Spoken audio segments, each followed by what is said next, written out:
Thank you very, very much. I want to thank Dr. Bright, Sandy Cohen, the faculty, and excuse me, my throat. Sandy, I'm catching it from you, and the staff. I have lived over 1/3 of our country's history, and in doing so, I was so intrigued about the radio. To us, the radio was our way of communication to get to know people in our country and also to the outside world. When I was around 10 years old, I remember listening to the people that were living during the Civil War. Even though I'm 83 years old, I know the only thing I have to tell you, I won't tell you my weight. However, it was so intriguing to hear the things that they had to go through while the Civil War was on. You don't get that in history books. You could only get that by listening to people, so you can feel their emotions. And in doing so, I immediately started worrying about our history, what was happening beside the Civil War, and also during the First World War. I was living at that time during a depression. By doing that, I saw a completely different scope of what you see in the movies. In the movies, it looks like everybody was starving. People were living in tents. I was poor, the upper poor. There's a classification of very, very poor and upper poor. By upper poor, our parents would have jobs. Not the best jobs in the world, but enough to feed the family. We were a happy people. We were happy children growing up. We played outside. We had no fears of being kidnapped. We had no fears of somebody coming along and hurting us. Our parents let us free. By being free, we were able to mingle with one another. We were able to pretend that we were a cowboy, we were a movie star, because we used to go to the movies a lot. That had a very important impact. We went to school. We used to walk to school in the rain, in the snow. We didn't have the luxury of having a vacation for if it snowed. We would put on our galoshes. Our galoshes means rubbers on your feet. It's hard to explain because most people don't know what galoshes are. And with our snowsuits, and off we went. It was a very happy occasion going to school. We'd meet our friends, walk to school together, laugh together, stop off at the candy store before we'd go into school, buy our penny candy if we had a penny. And in school, we'd have our little paper bag with our food in it. That was our lunchtime. Food was very simple then. According to the movies, kids didn't have anything to eat. That's not so. Fruit was available, inexpensive. We would have basically strawberries and bananas and sour cream, spaghetti and ketchup, because ketchup at that time was our poor man's sauce. And we basically enjoyed life. Communication with one another. Life itself was good. We had wonderful feelings of mingling. Today it's completely different. The fears of playing with one another, being hurt. We didn't care if we got hurt. We'd go in, our mom would take care of us, bandages up and out we went again. It was a completely different environment. And by mingling, it brought us closer together. I still have friends when I was 6 years old. My husband's best friend married my best friend. That's how we used to meet one another, by cousins, by relatives, by friends. And today, you get on the computer and you get a husband. Very easy. We didn't have that luxury. Then people today say, well, didn't you have homeless people No, we didn't have home. We had a poor section, no homeless. Everybody helped one another. You had relatives, families. One helped the other. I would take my kid cousin to school. He was 6 years old. My aunt would pick him up after kindergarten. Each and every one of us had family, had mothers and fathers. It was very strange not to have some friend that didn't have a father or a mother. It just was a normal way of life. We had guidance. We were taught how to respect our teachers, how to respect our grandparents. Our grandparents were very, very important. We would dare not speak back to your elders. These little things meant so much to us growing up. Today, you don't see this. You don't see respect. Going to school to us was such a pleasure. And then came the war. Now remember, we were always going to the movies or going to sports. We have plenty of boys playing sports outside. We avoid them like the plague because they used to throw balls at us. But this was our normal way of life. We were cut off from the rest of the world because we were so involved in what we were doing and our daily lives that we didn't realize there were people that were getting slaughtered outside of our country.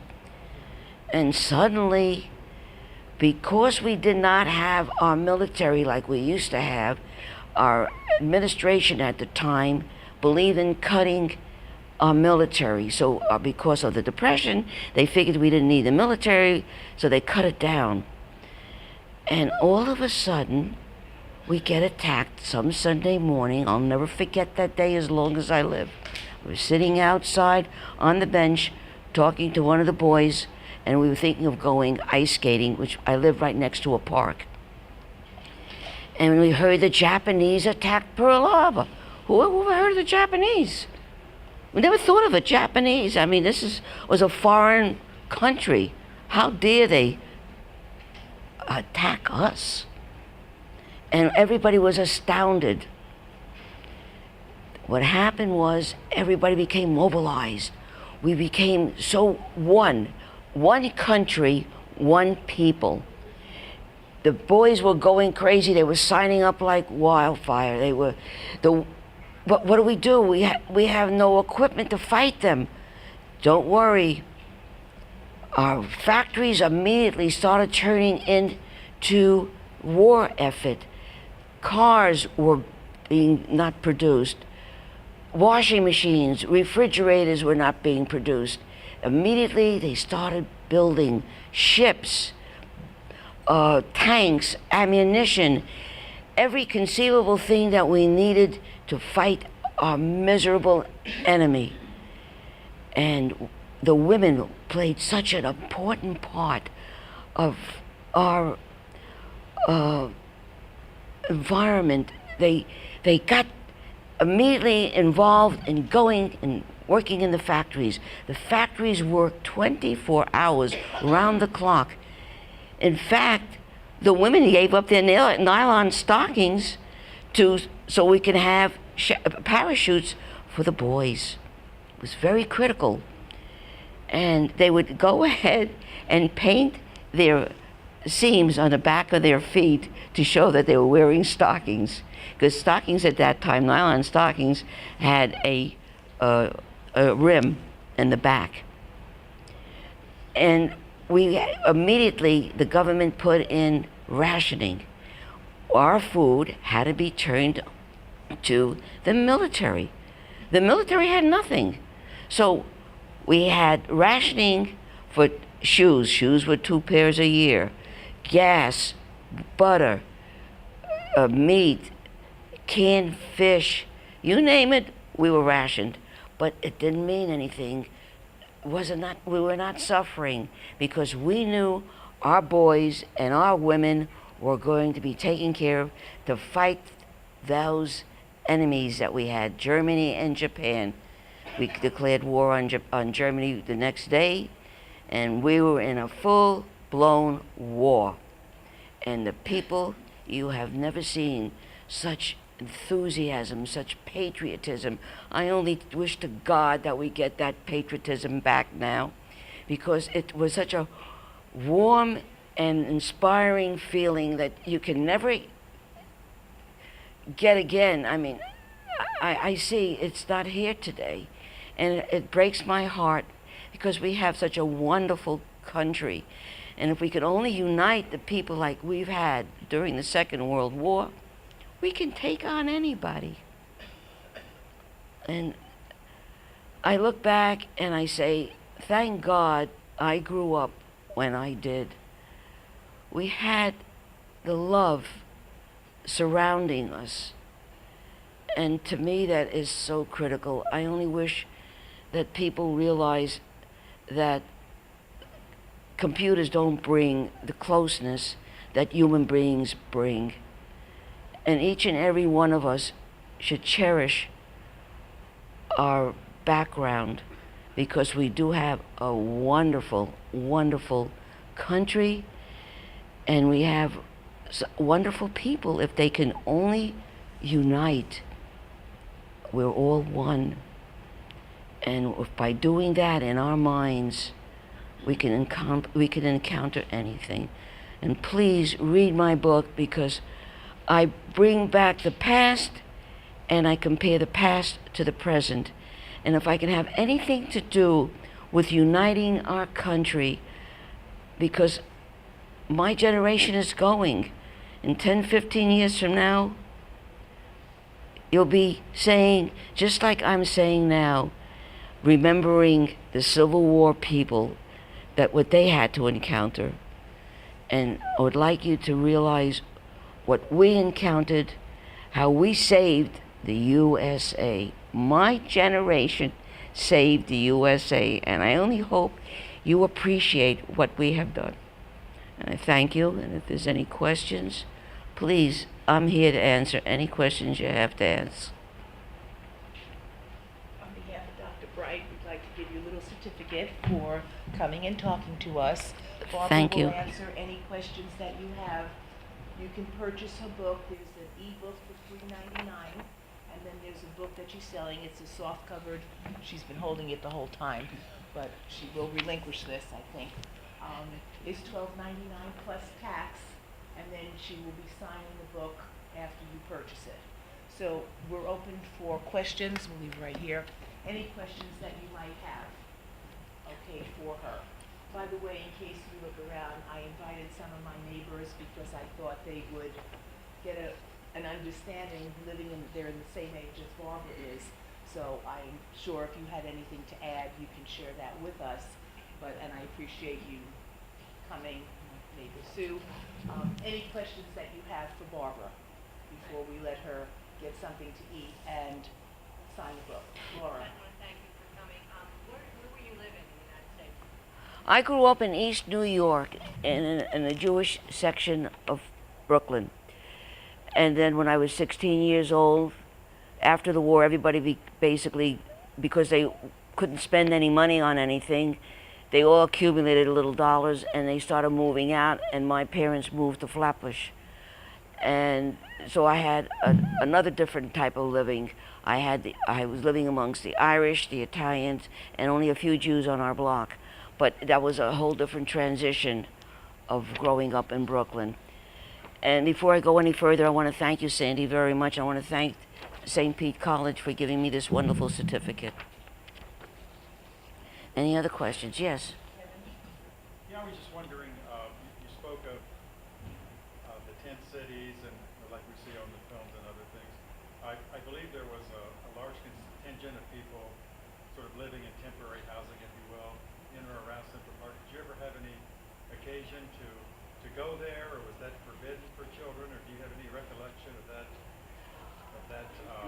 encampment in New York City? Okay, I mentioned in my book that after the Second World War, it was very difficult for the soldiers or for anybody to basically get apartments, to get housing. About 2-3 years later, it opened up and people were able to get housing. And in fact, they used to have to pay under the table to be able to get housing. So what the government did was take the Quonset huts. That's where the soldiers used to live, and they would basically give it to the people so they could soldiers that they would be able to raise their families in the Quonset huts. So it relieved the pressure of housing. But as far as tents go, I've never experienced anybody living in a tent. And I lived in, as I said, in a poor neighborhood, upper poor neighborhood. We didn't have that experience. Another important factor, which I left out too, is the colored situation in our neighborhood too. We didn't have slavery up north. It was basically a southern factor. We went to school with all children of all religions, of all backgrounds, and I'm shocked today the way they keep saying that slavery, that all blacks were slaves. It wasn't the fact. Majority of the United States, we used to call them colored. Today they call them black. They were wonderful. I grew up with them, and the majority of the United States did not have slavery. It was just the South had. So when I hear this, that aggravates me, because it's not a fact that all blacks were slaves. They had education. They were doctors. They were lawyers. Up north, I went to school with girls that didn't even know anything about the South, that were black. They weren't even interested. See, so that was another important part of my book, how we all lived together. Yes. How long did it take you to write the book? It didn't take me long, about within a year, because I wrote it all longhand. I was not computer literate, where I could think. My generation automatically writes faster than they basically speak, and I wrote with emotion. So it came theoretically. I hate to say this, but it came easy, writing it, because I felt it, I lived it, and when you live something and you feel something, it comes easy. Any other questions? You're an author now. What was your career path? Beg pardon? When you raised your children, like what was your career path? What did you do for work? Oh, I was one of the first women in the country to get a security license with the NASD. I got an A&H license. I got a few other licenses. I went to work and always did it at night, because I believe my children should have parents. And my husband was an electrician, a licensed. It was a union electrician. And I lived very comfortably. I couldn't complain. And then we traveled. And I got interested in the antique business. And since my stock market business basically gave me enough information how to handle an antique business. And it one thing into another, but I was always there for my children. And to me, I knew that giving them love and understanding and guidance, thank God I have 3 wonderful children. Did you talk much in the book about the political environment as you were growing up and the differences now? I can't hear you, Miss. Can you speak a little Did louder? you talk much in the book about the political environment of that time and the differences that you see now? Yes, I did. I did that. And it's so reminiscent that it scares me. It really does scare me, because looking back to see how what was happening then is happening again today. I mean, the people are actually, if they only knew history, they would open up their eyes to see we are going back into time. You cannot let your enemy get the better of you. You can't wait for them to attack you. You have to attack them, and it stops them in their tracks. But the minute you are weak, they immediately exploit you. Germany and Japan had a wonderful time conquering Europe, conquering Asia, and we sat back and did nothing. We were isolationists, and suddenly it hit us, and it hit us hard, but being unprepared. We must have a military. That is so critical. Without a military, you people are going to be lost. I'm not going to be around to see it. But unfortunately, history is definitely repeating itself. It's frightening. And I wish the American people would wake up to that. I wish our people were alive today to tell them how important it is not to be an isolationist. Because it's only going to come back to bite us. And bite us hard, unfortunately.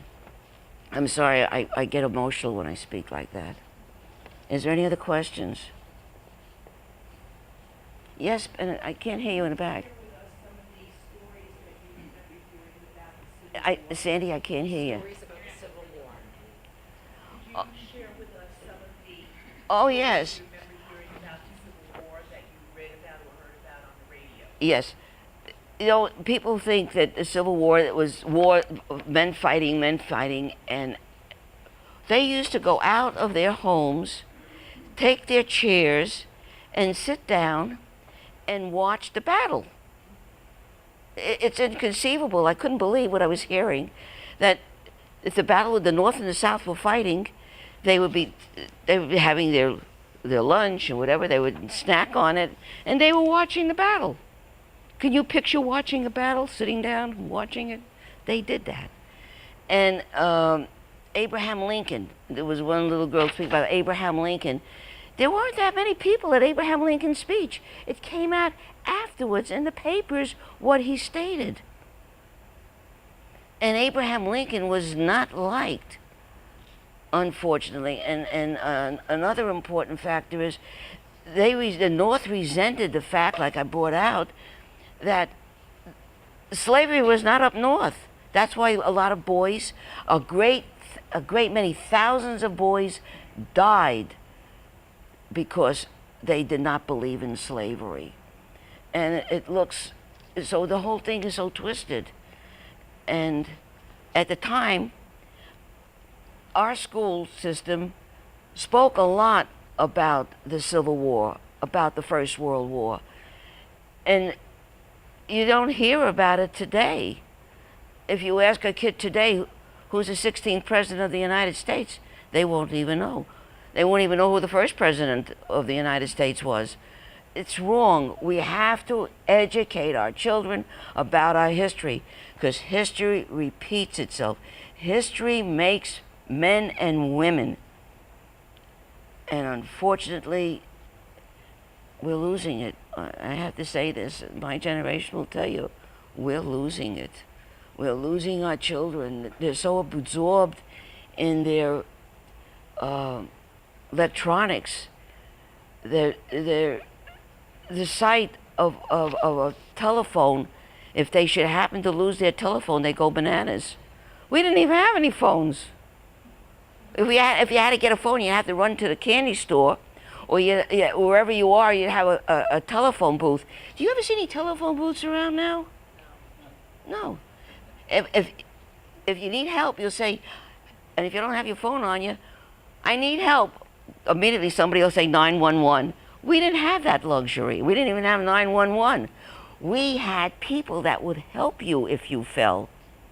We had people, if you had a heart attack, your next door neighbor is going to be there. And we had ambulances coming. There was no charge to an ambulance. We had doctors coming to your house. Having a doctor coming into your home meant nothing. We went to see a doctor. It was $2, $3 to see a doctor. If you were very sick, you went into the hospital. If you didn't have any money, you didn't have any money. They took care of you. Do that today. Only a certain brand, a certain group can get that. But this was to everyone. Everyone. In fact, I was always breaking an arm or a leg, and the ambulance driver used to ride by, which is in my book, and he used to wave to me because I was very fragile. I used to get bloody noses. The boys would play baseball. I'd walk into the bat. I mean, I was clumsy. I was a clumsy kid. But we didn't have any fears that we weren't going to be taken care of. That today it is. You worry when you get sick today. You worry if you have money for medicine. If you didn't have any money for medicine, if you went to the hospital, most of it would cost you. If you didn't have, they give it to you. If you had, it was 50 cents. Go to your pharmacy today and say, I have no money. and what does it cost? Well, I'm just curious then, so it sounds like you support socialized medicine. You'd like to see Obama's vision come true. That's the worst thing anything can ever happen, is socialized medicine. You're bleeding the people. This taxation is bleeding the people. Everyone, if they had all that extra money, just think what they could do with it. Progress would be keeping going. And doctors would not be that expensive. Hospitals would not be that expensive. The prices keep going higher. I take a medication that is $300. My insurance company, mind you, I have to pay $115 a month for those pills. And I traveled a good part of the world. If I should go into a pharmacy in China or any place else in the world, the same medication would be a fraction of what I'm paying now. You people don't realize it. I've traveled a lot. And our same medicines are much cheaper overseas. I could go into stories about that when I was in Japan. I got very sick and I went in and they gave me a pill that basically took care of my ptomaine poisoning, whatever you want to call it. It was in a little slab. And it was, this is a fact, made in Brooklyn via England to Japan. And they didn't have it here. I asked the pharmacist, they didn't have it here because it wasn't approved. But it took care of me. But you would like to see people have access to health. Beg pardon? You would like to see people have access to health care back like it was in Yes, but if you let the system work, if you got the government out of your pocket and out of your laws and rules and regulations of medicine, you'd be surprised how everything would suddenly start dropping. And above all, the lawyers, I'll probably get shot by saying this, but the lawyers have brought up all this high cost of medical with all these lawsuits. Do you know when I was growing up, you dare not sue a doctor? And am I right on that? You do not sue a doctor. You do not sue any medical doctor at all. It was so much cheaper. And people made far less, but they got far more for their money. I mean, I can go on and on explaining what's wrong. I'll probably get shot by what I'm saying, but I lived it. I know the difference. I know when you got sick, you called the doctor was there. If you had an operation, your family doctor was with the surgeon. And I was in and out of hospital, so I know. Growing up was there. Let's give Barbara a chance so we can maybe sell some books and we can pay for her medicine for next month or so. You're so adorable. You're so adorable. I hope to God you don't need to have doctors. Thank you again for coming to our campus. We enjoyed having you.